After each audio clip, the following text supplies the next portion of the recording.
ಸಕ್ಕರೆ ನಾಡಿನ ಕದನಕ್ಕೆ ತೆರೆ ಬೀಳಲು ಬರೀ 26 ದಿನ ಮಾತ್ರ ಬಾಕಿ. ದಿನಗಳ ಸಂಖ್ಯೆ ಕಡಿಮೆ ಆಗ್ತಿದ್ದಂತೆ ಸಂಗ್ರಾಮದ ಧಗೆ ಬೇಸಿಗೆಯ ಕಾವನ್ನೇ ಮೀರಿಸ್ತಾ ಇದೆ. ಮಂಡ್ಯದ ಸ್ಟಾರ್ ವಾರ್ ದಿನಕ್ಕೊಂದು ತಿರುವು ಪಡಿತಾ ಇದ್ದು ಮುಖ್ಯಮಂತ್ರಿಗಳು ಪ್ರತಿಷ್ಠೆಯನ್ನೇ ಪಣಕ್ಕಿಟ್ಟಿದ್ದಾರೆ. ಈ ಕಡೆ ಚುನಾವಣಾ ಆಯೋಗಕ್ಕೆ ಸುಮಲತಾ ಅಂಬರೀಶ್ ದೂರನ್ನ ನೀಡಿದ್ದು ರಾಜ್ಯ ಸರ್ಕಾರದ ವಿರುದ್ಧ ಗಂಭೀರವಾದ ಫೋನ್ ಕದ್ದಾಲಿಕೆ ಆರೋಪ ಮಾಡಿದ್ದಾರೆ. ಮಂಡ್ಯ ಅಂದ್ರೆ ಇಂಡಿಯಾ, ಇಂಡಿಯಾ ಅಂದ್ರೆ ಮಂಡ್ಯ ಅಂತಾರೆ ಜನ. ರಾಜಕಾರಣದಲ್ಲಿ ಎಂಟೆದೆಯ ಕ್ಷೇತ್ರ ಅಂತಲೇ ಫೇಮಸ್. ಕಾವೇರಿ ತಣ್ಣಗೆ ಮನೆ ಮುಂದೆ ಹರಿದು ಜುಳು ಜುಳು ಅಂತ ಸಾಕ್ತಿದ್ರು. ಪ್ರತಿ ಬಾರಿಯೂ ರಾಜಕಾರಣ ಮಾತ್ರ ಭರ್ಜರಿ ಸೌಂಡ್ ಮಾಡ್ತಿರುತ್ತೆ.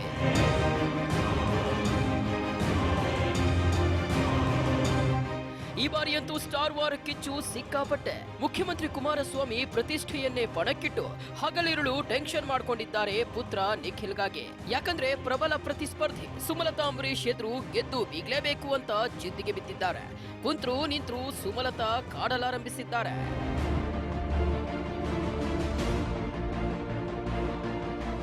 ಈ ಜಿದ್ದಾಜಿದ್ದಿ ಕಾರಣಕ್ಕೆ ಸುಮಲತಾ ಮತ್ತು ಕುಮಾರಸ್ವಾಮಿ ನಡುವೆ ಭಾರಿ ಕದನ ಏರ್ಪಟ್ಟಿದೆ.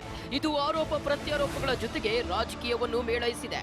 ಬೆಳಗ್ಗೆ ಚಾಮುಂಡಿ ಬೆಟ್ಟಕ್ಕೆ ತೆರಳಿದ ಸಿಎಂ ಎಚ್ಡಿಕೆ ಜೋಡೆತ್ತುಗಳೆಂದಿದ್ದ ಯಶ್ ದರ್ಶನ್ ವಿರುದ್ಧ ಆಡಿಯೋ ಬಾಂಬ್ ಹಾಕಿದ್ದಾರೆ.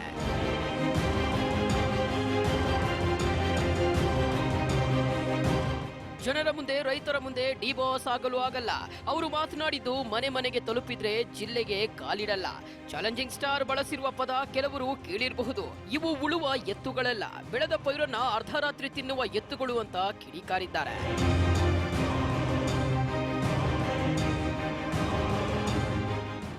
ಅಲ್ಲದೆ ಸಕ್ಕರೆ ನಾಡಿನಲ್ಲಿ ಕೆಲ ದುರಂತಗಳು ನಡೆದಾಗ ಎಲ್ಲಿದ್ರು, ಈಗ ಅಮ್ಮನ ಉಳಿಸಲು ಬಂದಿದ್ದಾರೆ ಅಂತಲ್ಲ ಯಶ್ ದರ್ಶನ್ ವಿರುದ್ಧ ಬೆಂಕಿ ಎಸೆದಿದ್ದಾರೆ. ಮುಖ್ಯಮಂತ್ರಿಗಳ ಈ ಹೇಳಿಕೆ ಅಖಾಡದಲ್ಲಿನ ಕಾರ್ಯಕರ್ತರು ಮತ್ತು ಅಭಿಮಾನಿಗಳನ್ನ ಗೊಂದಲಕ್ಕೆ ಬೀಳುವಂತೆ ಮಾಡಿದೆ.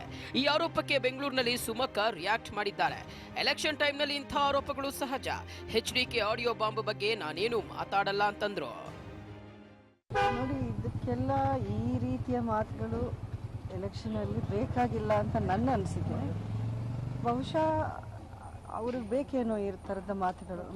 ಇದರ ಬಗ್ಗೆ ಮೊದಲಿಂದ ಹೇಳ್ಕೊಂಡು ಬಂದಿದ್ದೀನಿ. ದರ್ಶನೂ ಹೇಳಿದ್ದಾರೆ, ಅವ್ರು ಏನು ಬೇಕಾದರೂ ಮಾತಾಡಲಿ, ನಾವು ಪ್ರತಿಕ್ರಿಯೆ ಮಾಡಲ್ಲ.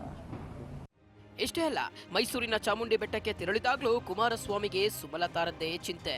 ಇಲ್ಲೂ ಸುಮಲತಾ ಅಂಬರೀಶ್ ವಿರುದ್ಧವೇ ಸಿಡುಕು. ನಾನೆಲ್ಲೂ ಅಂಬರೀಶ್ ಹೆಸರು ದುರ್ಬಳಕೆ ಮಾಡಿಕೊಂಡಿಲ್ಲ ಅಂತ ಮಂಡ್ಯ ಗೌಡ್ತಿ ಸುಮಕ್ಕ ವಿರುದ್ಧ ಕಿಡಿಕಾರಿದ್ದೇ ಕಾರಿದ್ದು. ಅಂಬರೀಷ್ ಹೆಸರನ್ನ ಉಪಯೋಗ ಮಾಡ್ಕೊಂಡು ದುರುಪಯೋಗ ಪಡಿಸ್ಕೊಂಡು ಚುನಾವಣೆ ನಡೆಸ್ಕೊಳ್ಳೋಕೆ ಹೊರಟಿರ್ತಕ್ಕಂಥದ್ದು, ಅವರು ಹೊರಟಿರ್ತಕ್ಕಂಥದ್ದು. ನನಗೇನು ಅಂಬರೀಷ್ ಅವಶ್ಯಕತೆ ಇಲ್ಲ. ಅಲ್ಲಿ ಚುನಾವಣೆಯಲ್ಲಿ ಅಂಬರೀಷ್ ಹೆಸರಿನಲ್ಲಿ ಓಟ್ ಕೇಳಬೇಕಾದಂಥದ್ದು ದುಡಿಮೆ ಮಾಡಿದ್ದೇನೆ. ಅಸಲಿಗೆ ಸಕ್ಕರೆ ನಾಡಿನ ಸಂಗ್ರಾಮ ಮತ್ತೊಂದು ಮಜಲು ತಲುಪಿದೆ. ಕಾಂಗ್ರೆಸ್ ಜೆಡಿಎಸ್ ಮೈತ್ರಿ ಸರ್ಕಾರದ ವಿರುದ್ಧ ಸುಮಲತಾ ಅಂಬರೀಶ್ ರಾಜ್ಯ ಚುನಾವಣಾ ಆಯೋಗಕ್ಕೆ ದೂರು ನೀಡಿದ್ದಾರೆ. 2 ಗಂಭೀರ ಆರೋಪಗಳನ್ನ ಮಾಡ್ತಾ ಕ್ರಮಕ್ಕೆ ಒತ್ತಾಯಿಸಿದ್ದಾರೆ. ಮನೆಯ ಸುತ್ತಮುತ್ತ ಪೊಲೀಸರ ಸರ್ಪಗಾಲು ಹಾಕಿದ್ದು ಗೂಢಾಚಾರ್ಯ ನಡೆಸುತ್ತಿದ್ದಾರೆ. ಜೊತೆಗೆ ನನ್ನ ಫೋನ್ ಕೂಡ ಕದ್ದಾಲಿಕೆ ನಡೀತಿದೆ ಅನ್ನೋದು ಸುಮಕ್ಕರ ಮತ್ತೊಂದು ಆರೋಪ. ಸುಮಾರು 1.5 ತಿಂಗಳಿಂದ ನಮ್ಮ ಮನೆ ಸುತ್ತ ಇಂಟೆಲಿಜೆನ್ಸ್ ಆಫೀಸರ್ಸ್ನ ಪೋಸ್ಟ್ ಮಾಡಿ ಒಂಥರ ಗೂಢಚಾರಿ ಅಂದರೆ ಸ್ಪೈಯಿಂಗ್ ಕೆಲಸವನ್ನು ಮಾಡ್ತಿದ್ದಾರೆ. ಒಂದಿಬ್ಬರು ಆಫೀಸರ್ಸ್ನ ನಾನೇ ಪರ್ಸ್ನಲಾಗಿ ಖುದ್ದಾಗಿ ಮಾತಾಡ್ಸಿದ್ದೀನಿ. ಏನಪ್ಪ ನಿಮ್ಗೆ ಇಲ್ಲಿ ಕೆಲಸ ಅಂದರೆ ಏನೂ ಆನ್ಸರ್ ಇರಲಿಲ್ಲ ಅವ್ರಿಗೆ. ಇದು ವಿಸಿಟರ್ಸ್ ಫೋಟೋಸ್ ತೆಗೆದು ಕಳಿಸೋ ಅಂಥ ಮ್ಯಾಟ್ರ್ ಇದನ್ನೆಲ್ಲ ಮಾಡ್ಕೊಂಡು ಬರ್ತಾಯಿದ್ರು. Then requested for some extra security. ಬೇಕಾದಷ್ಟು ಜನ ನನಗೆ ಆ ಥರ ಒಂದು ಮಾಹಿತಿನೂ ಕೊಡ್ತಾ ಇದ್ದಾರೆ. ಅದು ಅಲ್ಲದೆ ಫೋನ್ಸೂ ಟ್ಯಾಪ್ ಮಾಡಿದ್ದಾರೆ. ಈ ಕಡೆ ಮಂಡ್ಯದಲ್ಲಿ ಸುಮಲತಾ ಪರ ಬಿಜೆಪಿ ನಾಯಕರು ಬೆಂಬಲ ಘೋಷಿಸುತ್ತಿದ್ದಂತೆ ಮಂಡ್ಯ ಗೌಡ್ತಿ ಹಿರಿಹಿರಿ ಹೀಗಿದ್ದಾರೆ. ಬೆಳಗ್ಗೆ ಡಾಲರ್ಸ್ ಕಾಲೋನಿಯ ಬಿಎಸ್ವೈ ನಿವಾಸಕ್ಕೆ ಭೇಟಿ ನೀಡಿದ ಸುಮಲತಾ ನಾಯಕರ ಬೆಂಬಲಕ್ಕೆ ಧನ್ಯವಾದ ಹೇಳಿದ್ದಾರೆ. ಭೇಟಿ ಬಳಿಕ ಮಾತನಾಡಿದ ಸುಮಲತಾ, ಹಿರಿಯರ ಆಶೀರ್ವಾದ ಪಡೆಯಲು ಆಗಮಿಸಿದ್ದೆ. ಬಿಜೆಪಿ ನನ್ನ ಪರ ನಿಂತಿದ್ದಕ್ಕೆ ಧನ್ಯವಾದ ಹೇಳಿದ್ದೇನೆ ಅಂತಂದ್ರು. ಅಲ್ಲ, ಈ ಭೇಟಿ ಮಾಡಿದ್ದು ನಾನು ಆಗಲೇ ಅವನ್ನ ಬೆಂಬಲ ಕೊಡುವಂತ ಕೇಳಿದ್ದು. ಬೆಂಬಲ ಕೊಟ್ಟಿದ್ದಕ್ಕೆ ನನ್ನ ಥ್ಯಾಂಕ್ಸ್ ಹೇಳೋಕ್ಕೆ ನಾನು ಬಂದಿದ್ದೆ. ವಿಚಾರದ ವಿಷಯ ಇನ್ನೂ ನಾವೇನು ಡಿಸ್ಕಸ್ ಮಾಡಿಲ್ಲ. ನಾನು ಅವ್ರ ಆಶೀರ್ವಾದ ತಗೊಂಡು ಥ್ಯಾಂಕ್ಸ್ ಹೇಳೋಕ್ಕೆ ಅಂತ ಬಂದಿದ್ದೆ. ಇಷ್ಟೆಲ್ಲ ಕೆಸರೆಚಾಟಗಳ ಮಧ್ಯೆ ಸುಮಲತಾ ಅಂಬರೀಶ್ ಧರ್ಮಸ್ಥಳದ ಕಡೆಗೆ ಪಯಣ ಬೆಳೆಸಿದ್ದಾರೆ. ಪುತ್ರ ಅಭಿಷೇಕ್ ಗೌಡ ಜೊತೆ ರಾತ್ರಿ ಧಾರ್ಮಿಕ ಕ್ಷೇತ್ರದಲ್ಲಿ ವಾಸ್ತವ್ಯ ಹೂಡಲಿದ್ದಾರೆ. ಮಂಗಳವಾರ ಬೆಳ್ಳಂಬೆಳಗ್ಗೆ ಮಂಜುನಾಥನಿಗೆ ವಿಶೇಷ ಪೂಜೆ ಸಲ್ಲಿಸಿ ವಾಪಸ್ ಕ್ಷೇತ್ರದ ಕಡೆಗೆ ಬರಲಿದ್ದಾರೆ. ಅದೇನೇ ಇರಲಿ, ಮಂಡ್ಯದ ಸಂಗ್ರಾಮ ಸಾಗುತ್ತಲೇ ಇದೆ. ದಿನೇ ದಿನೇ ಹತ್ತಾರು ರೋಚಕತೆ ಗೊಂದಲಗಳನ್ನು ಸೃಷ್ಟಿಸಿ ಮುನ್ನುಗ್ಗುತ್ತಿದೆ. ಪತಿ ಅಂಬರೀಶ್ ಸಹಾನುಭೂತಿಯ ಸುಮಲತಾ ಮತ್ತು ಸರ್ಕಾರ ಬೆಂಬಲಿತ ನಿಖಿಲ್ ಕುಮಾರಸ್ವಾಮಿಯ ಪೈಪೋಟಿ ಕೂಡ ತಲುಪುತ್ತಿದೆ ಮತ್ತಷ್ಟು ಎತ್ತರಕ್ಕೆ.